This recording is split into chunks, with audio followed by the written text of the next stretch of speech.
दोस्तों, हर दूसरा एस्पिरेंट्स आज के टाइम पे सीसेट से डर रहा है। सीसेट में नंबर बहुत कम आ रहे हैं, जिसके वजह से जीएस वन भी उनका खराब होते जा रहा है।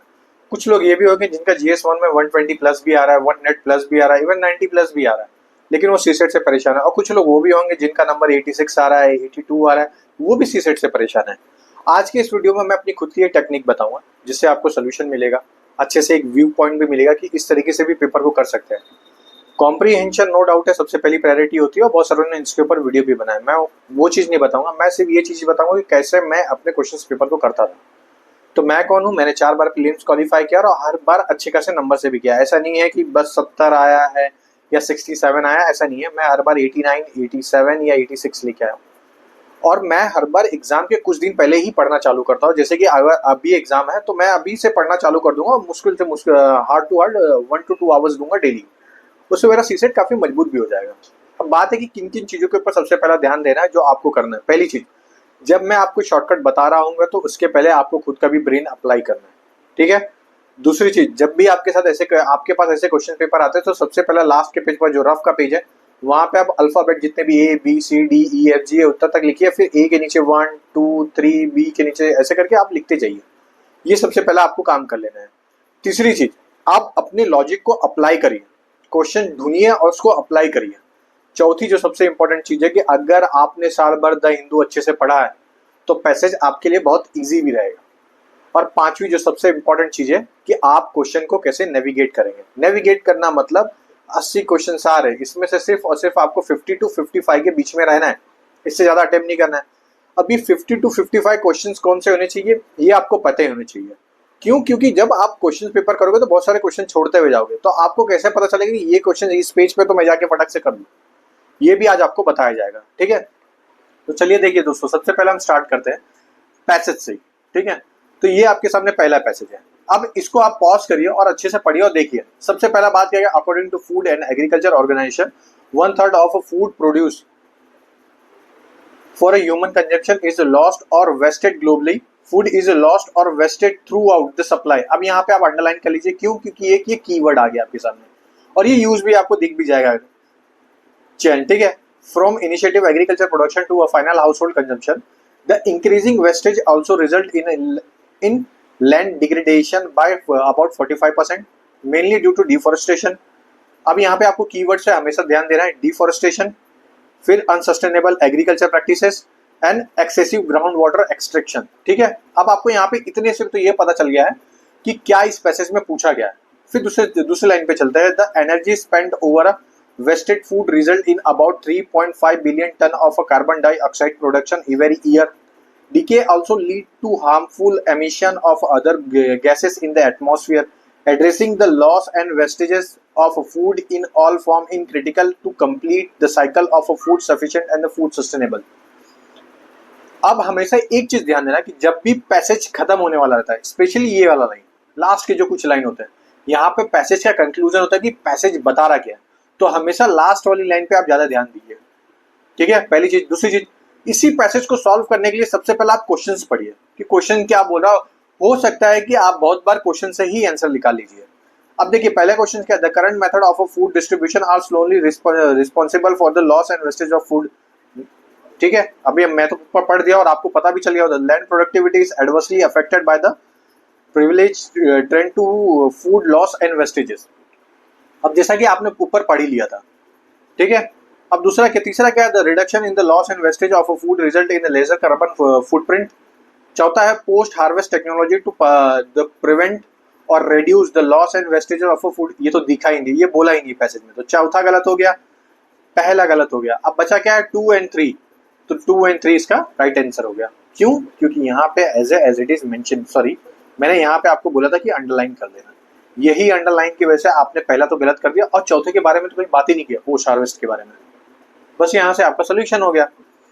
सेम चीज है, नेक्स्ट क्वेश्चन है, based on the above passage the following assumption has been made, the food distribution mechanism need to अब आपको ये समझना पड़ेगा कि बहुत बार ऐसे क्वेश्चन आते हैं जहां पे पॉजिटिव सेंटेंस यूज किया जाता है, ठीक है। तो जैसे यहाँ पे री इमेजिन्ड यूज किया गया and the made effective to reduce and loss the wastage of food, obviously ये सही होगा।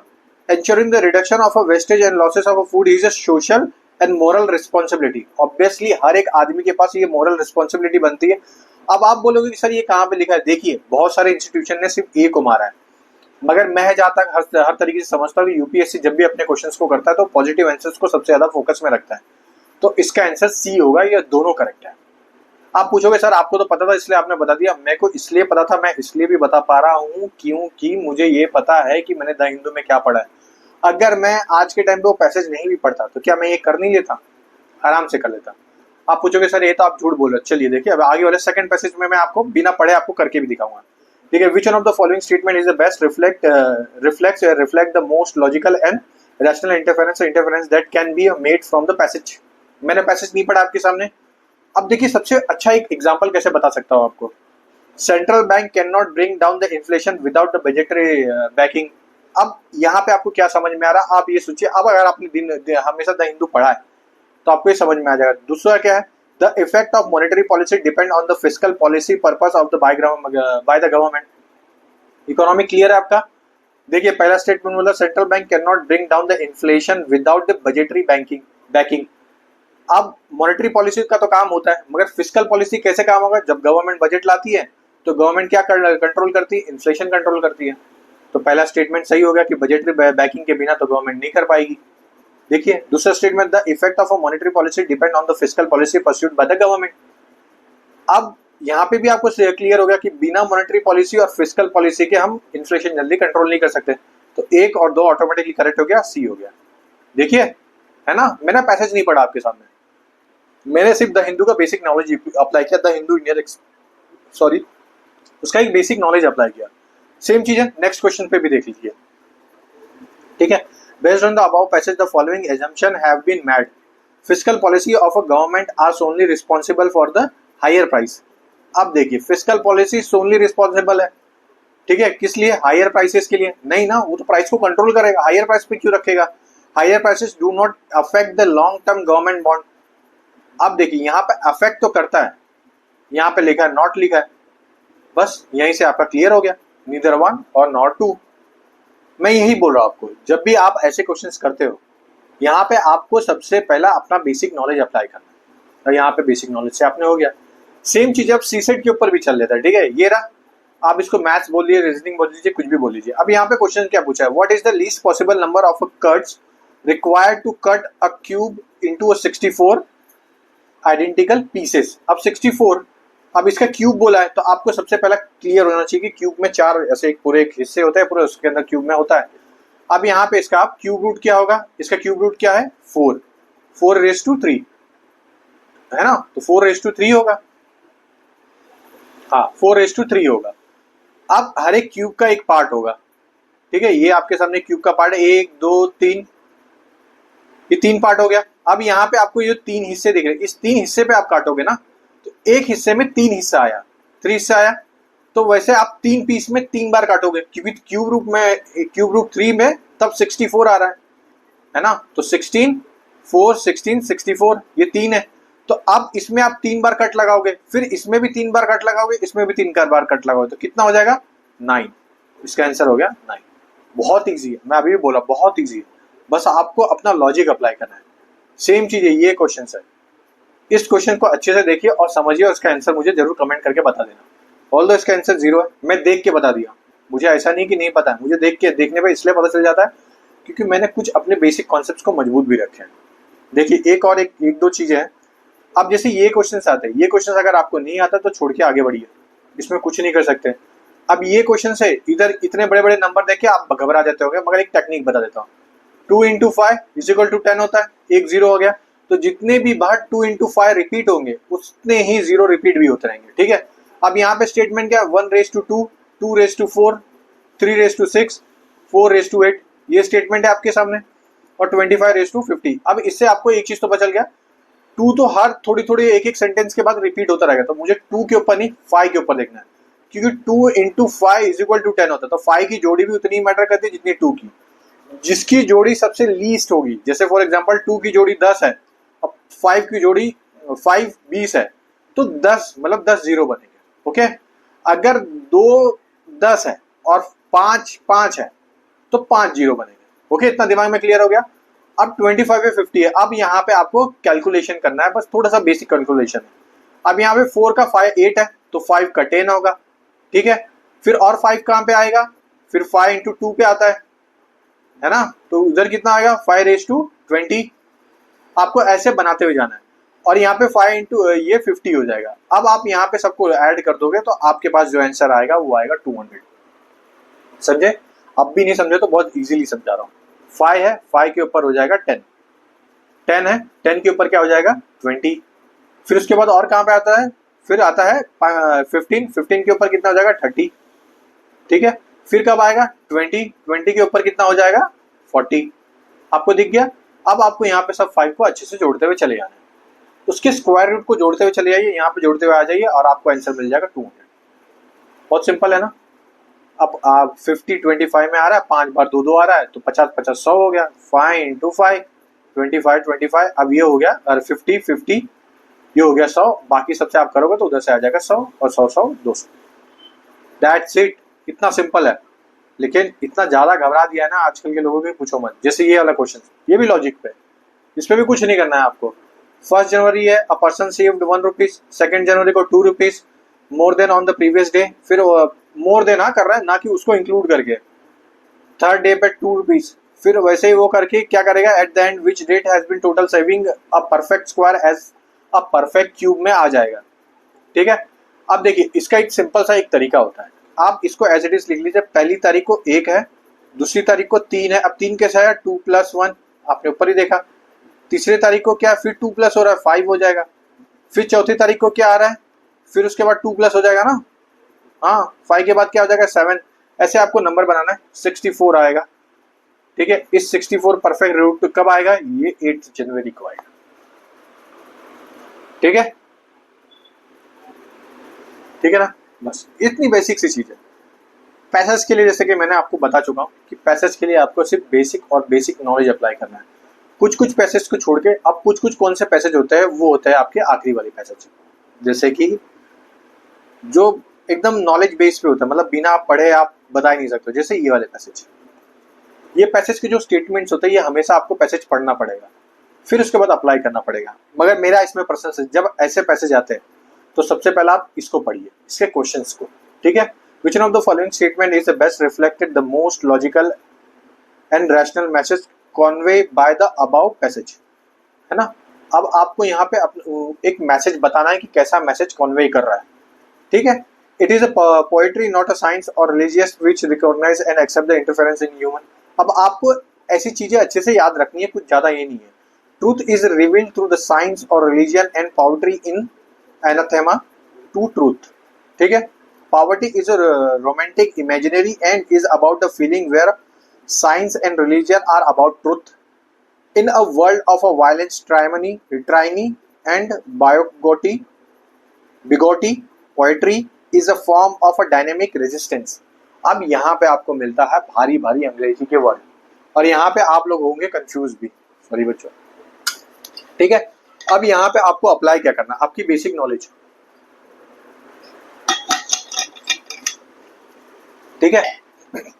अब यहाँ पे आपका बेसिक नॉलेज क्या आता है, आपने क्वेश्चंस पढ़ लिया, अब यहाँ पे जाइए, आप इसके आंसर देखिए कि क्या क्या बोला गया, ठीक है। आप इसको पढ़िए और उसके बाद इसके इधर पढ़िए और आपको आंसर मिल जाएगा, डेफिनेटली आपको आंसर मिल जाएगा और बहुत इजी भी रहेगा। इसमें से 2 स्टेटमेंट आप तुरंत डिस्क्वालीफाई कर दोगे, एक तो ये है और एक तो ये, बचा ए और सी।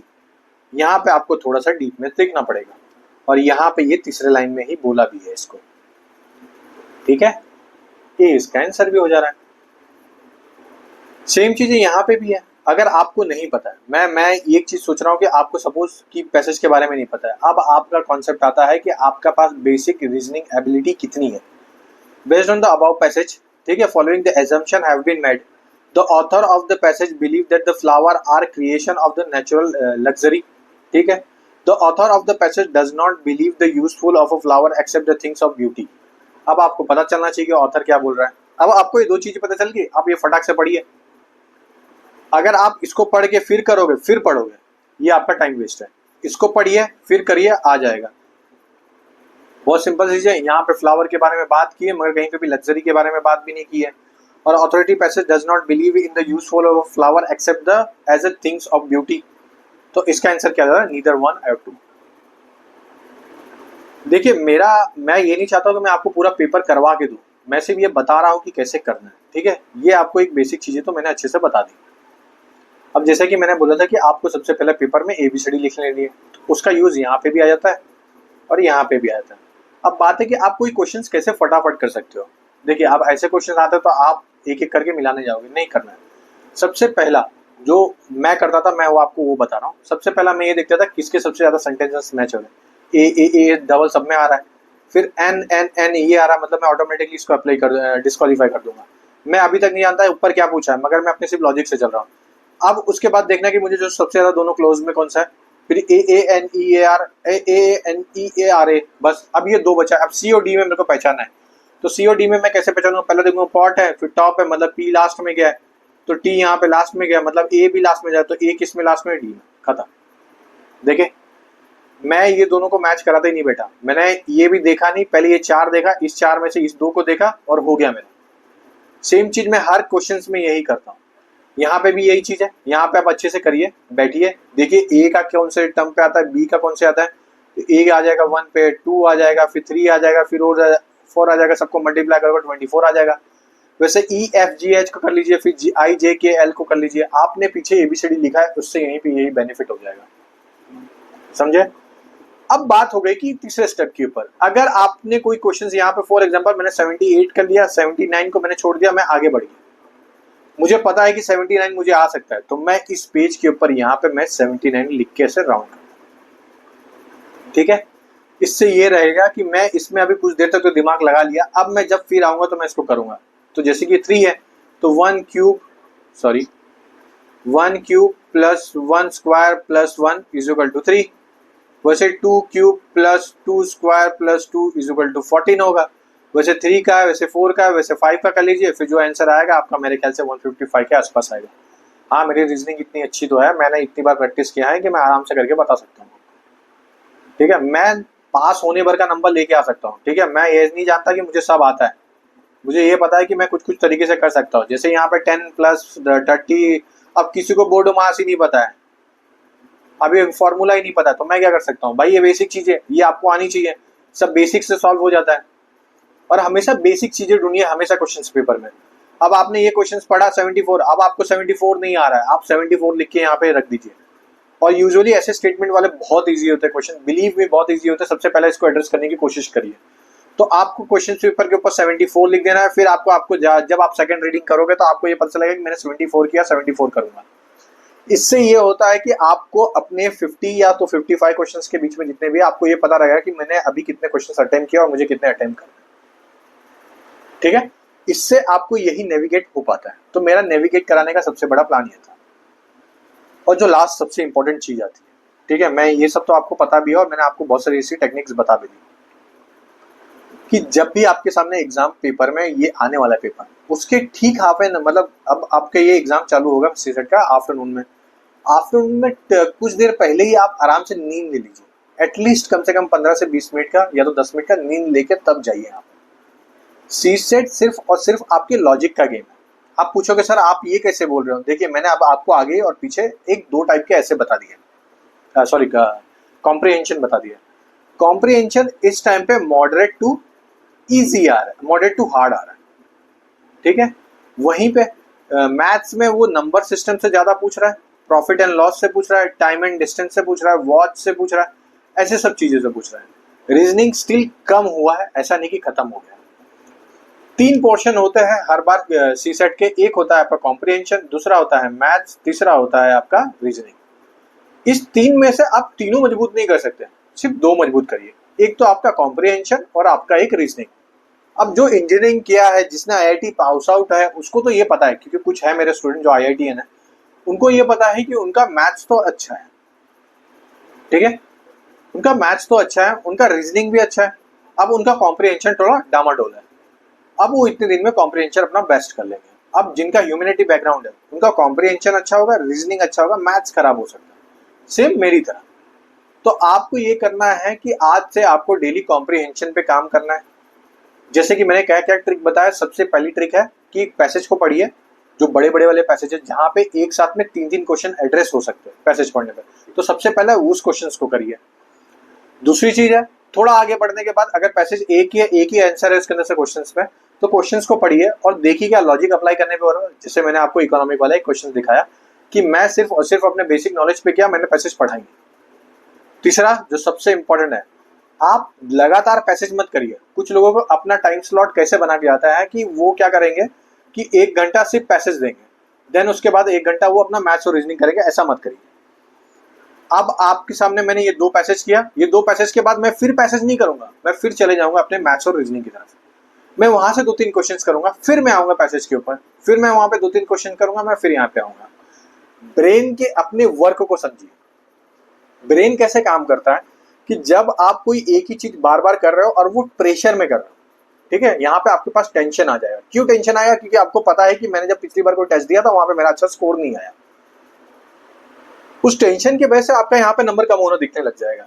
तो आपको सिर्फ इतना करना है कि आपने 2 पैसेज अटेम्प्ट किया या 4 पैसेज अटेम्प्ट किया, तो तुरंत उसको हटा के आप मैथ्स पे चले जाइए। 2 से 3 क्वेश्चन मैथ्स का करिए या रीजनिंग करिए, फिर पैसेज पे आइए। इससे आपके ब्रेन को रिलीफ मिलता है और मल्टीपल चीजें पढ़ने पे दिमाग को ऑलरेडी बहुत अच्छा लगता है। और रिलीफ मिलने का मतलब ये होता है कि आप बार बार पैसेज करे जा रहे हो, आप कंफ्यूज हो गए, स्टक हो गए कहीं पे, फिर आप जाके आपका दिमाग खराब हो जाएगा और आते हुए क्वेश्चंस भी गलत करके आओगे। बिलीव मी दोस्तों, बहुत इजी होता है ये सीसेट को निकालना। बस इस इंस्टीट्यूशन जितने भी है ना मार्केट में, इतना ज्यादा डरा दिए लोगों को कि पूछो नहीं। मैं खुद भी डरता था जब जितनी बार भी देने जाता था, लेकिन एक चीज तो मुझे पता थी, अगर मैंने पीवाईक्यू अच्छे से किया है तो मुझे पता है कि कैसे सॉल्व करना है। मैं आज आपके सामने ये कर रहा हूँ तो मैंने ऑलरेडी इसके पहले 2-3 बार पीवाईक्यू अच्छे से देखा, फिर उसके बाद मैंने ये आया, मैं बोला 2024 में देखता हूँ अप्लाई करके, ठीक है। तो मैंने अप्लाई करके अच्छे से आपके सामने अच्छे से बताया, इवन मैथ्स भी आपको बताया, थोड़ा रीजनिंग भी बताया कि कैसे सॉल्व हो सकता है। बस आपको कुछ चीजें अप्लाई करते रहनी चाहिए। अब आप पूछोगे सर ये तो आपको पता था इसलिए आपने बता दिया, ऐसा नहीं है। देखिए कुछ कुछ क्वेश्चन होता है जो वो खुद रिपीट भी करता है। फॉर एग्जाम्पल ये 16 क्वेश्चन को आप देखिए, सेम क्वेश्चन है, और जो मैंने अभी आपको 0 वाला करवाया था वो यहाँ पे भी है, ठीक है। यहाँ पे भी 30 स्क्वायर का ये है, तो अब आपको बताना कितने 0 आते हैं, ठीक है। अब 0, अब यहाँ पे 30 लिखा है। अब यहाँ पे आपको सबसे पहला लॉजिक क्या लगाना है, 3 इंटू 10, 30 यहाँ पे आ गया, 30 यहाँ पे आ गया, है ना, यही है। अब 3 का स्क्वायर, 1 मिनट में पेन चालू कर लेता हूँ, ज्यादा अच्छा रहेगा। देखिए ये हो गया 30। अब 30 को आप 2 पार्ट में डिवाइड कर दीजिए, क्या हो जाएगा 3 इंटू 10, तो 10 का स्क्वायर क्या होगा 30, तो यहाँ पे 0 तो आना, ये पता चल गया। अब 3 के ऊपर भी 30 आ गया। अब एक रूल होता है, 30 आया, इस 30 को 4 से डिवाइड कर दीजिए, ठीक है। 30 को 4 से डिवाइड कर दो, कितना आएगा, 4 7 28, 2 आया, तो 3 raised to 2 का निकाल के देखिए कितना आ जाएगा, 9। तो लास्ट में क्या रिमाइंडर, मतलब क्या लास्ट में वर्ड बचेगा, वो होगा 9, आ गया एज इट इज। बहुत सिंपल था, ठीक है। अब आपको ऐसा ही एक और क्वेश्चन दिखा देता हूँ, आपको ऐसा लगेगा कि मैंने कुछ क्या जादू मंत्र दिखा दिया। देखिए ये रहा, ठीक है। यहाँ पे अब आपके सामने इतने स्टेटमेंट है, आपको अब 37 देख के घबरा गए होगे कि भाई ये कैसे होगा। सेम चीजें मैंने अभी ऊपर बताया, यहाँ पे देखिए लास्ट में क्या 2 है, 3 है। अब मैंने ऊपर क्या बताया, 33 को 4 से डिवाइड करना है, नहीं, आपको सिर्फ क्या करना है कि लास्ट के 2 वर्ड, ये दोनों वर्ड को 33 को 4 से डिवाइड कर दीजिए, कितना आएगा, 4 7 4 8 बोलो बोलो, अरे यार तुमको इतना भी नहीं पता, 4 8 एक बचा रिमाइंडर। अब 2 के ऊपर 1 आ गया, ठीक है। 3 है, 3 का 22 का फिर से 4 से डिवाइड करो, तो कितना होगा, अरे सॉरी 4 4 16 5 6, हाँ 5 है, 22 आया, 3 का 2 आया, तो 3 3 9, और यहाँ पे 2 2 11। अब लास्ट में 11 आ रहा है। अब आप ये देखिए क्या 11 2 से डिवाइड हो सकता है लास्ट में, अगर यूनिट डिजिट में ये 2 लास्ट के डिजिट में 2 से क्या ये 11 हो सकता है, नहीं हो सकता।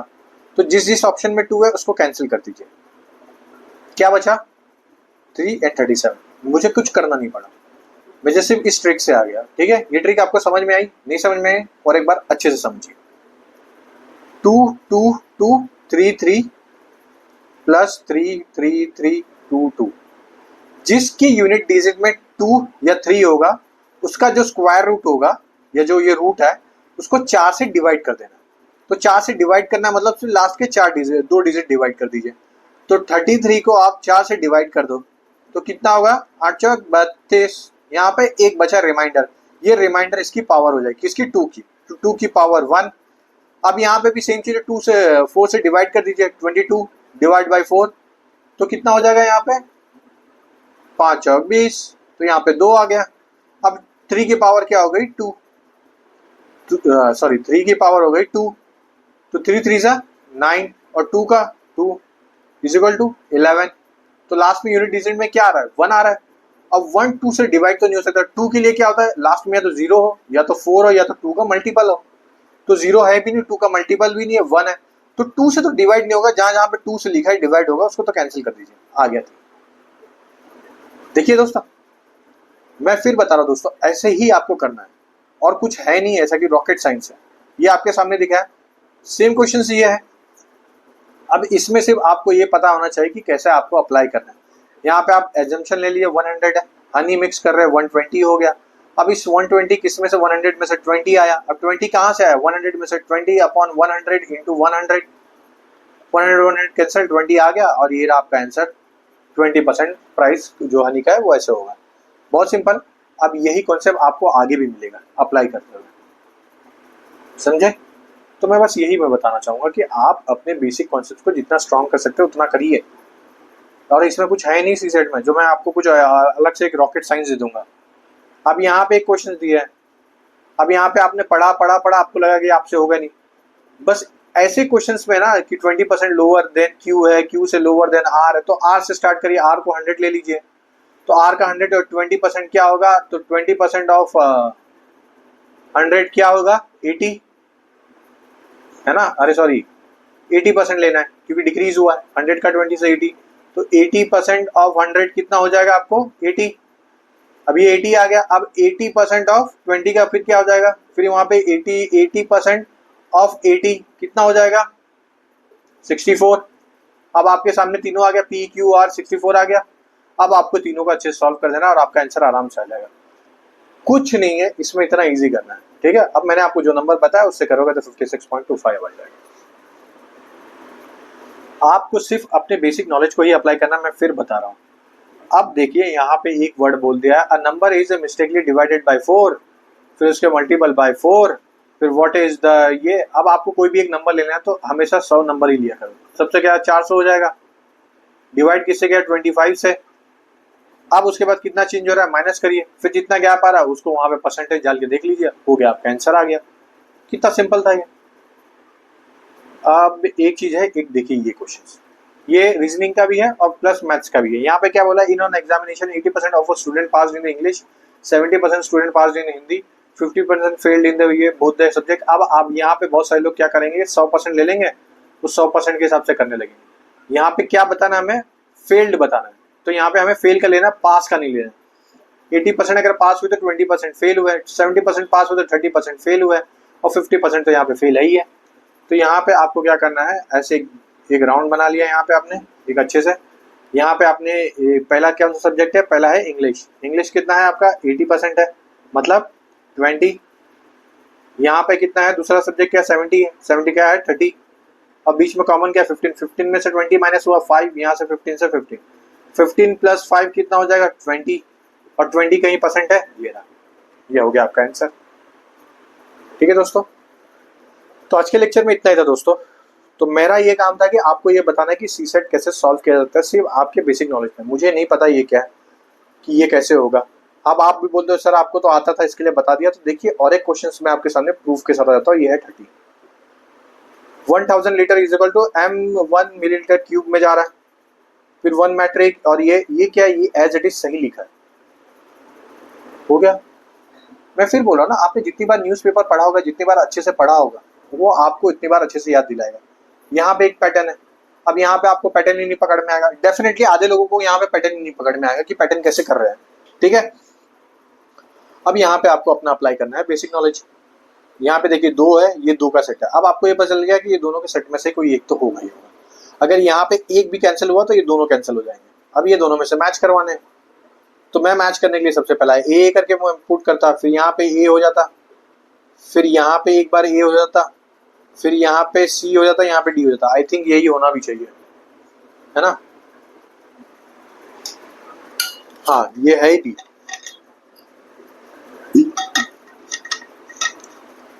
तो आंसर हो गया आपका AACD। अब यहाँ पे आपको देखो ऐसे एक ब्रेक करना है, AABC, DAABBC, फिर DABCC, फिर ऐसे करके आप नंबर को डिवाइड करोगे तो एक पैटर्न बनेगा, कभी A डबल बार रिपीट हो रहा है, कभी B डबल बार रिपीट हो रहा है, कभी C डबल बार रिपीट हो रहा है, कभी D डबल बार, मतलब सीक्वेंस आया ABCD। बस समझ गए, दैट्स इट दोस्तों। देखो जितनी टेक्निक थी मैंने बता दिया। पहली चीज तो है पेज, जो आपको क्वेश्चंस नहीं आ रहा उसको पेज के ऊपर रखिए, अच्छे से कर लीजिए, क्वेश्चन को जंप करते रहिए, कुछ क्वेश्चन अटेम्प्ट करिए, फिर कुछ क्वेश्चन अटेम्प्ट करिए, फिर कुछ क्वेश्चन, जैसे पैसेज किए फिर मैथ्स करिए, मैथ्स करिए फिर पैसेज, ये आपको पता चल गया। ABCD करके पूरा अल्फाबेट पूछे पीछे अच्छे से लिख लीजिए। चौथी की जिस जो क्वेश्चंस नहीं आ रहा, और ये सबसे इंपॉर्टेंट है जो हर बार सज्जन कंफ्यूज होता है, अगर आपको जो चीज नहीं आ रही है, जो चीज आपके दिमाग में घुसी नहीं रही है और आपको ये पता चल रहा है कि भाई अब मैं इधर आके अटक गया, अब मैंने इसको 2-3 मिनट दिए तो मैं और दूंगा, इसका आंसर निकाल के जाऊंगा, ये गलती कभी मत करना। एक क्वेश्चन के पीछे हार्डली 1 मिनट या 1.5 मिनट देना, नहीं आ रहा है छोड़ के आगे बढ़ जाना, नंबर लिख देना पीछे पेज के ऊपर 30, फिर उसको आके देख लेना। ठीक है दोस्तों, तो आज के लिए बस इतना ही दोस्तों, चलिए जय हिंद दोस्तों।